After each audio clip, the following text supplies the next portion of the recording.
गर्मियों की छुट्टियों में 4 दोस्त हिलव्यू के घने जंगल में एक पुराने केबिन में पहुंचे।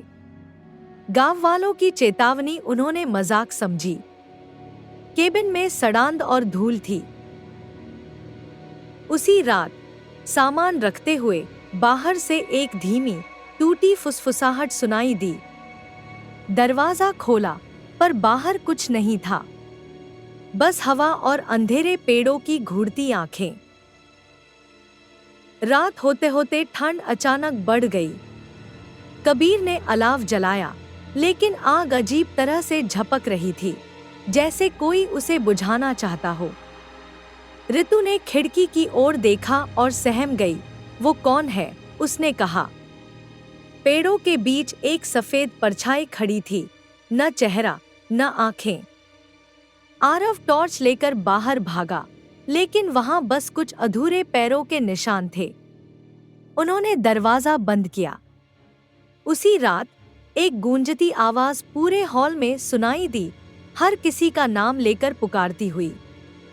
निशा जब हॉल में गई तो आईने पर अंदर की तरफ गीले लिपटे हुए हाथों के निशान थे। अगली सुबह ऋतु को लकड़ी के फर्श के नीचे एक छुपा हुआ कोना मिला।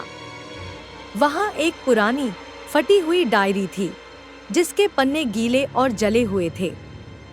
वो एक लड़की माया की डायरी थी, जो 10 साल पहले इस केबिन में ठहरी थी और गायब हो गई थी।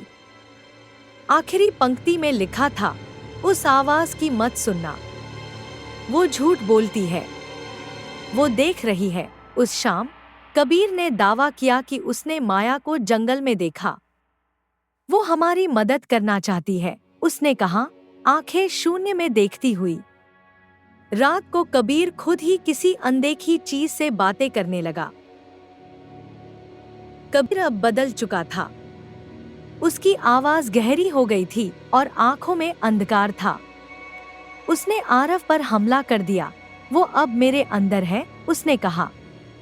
उसे बेड़ से बांध दिया गया। उस रात फर्श के नीचे से आवाजें और तेज होने लगी।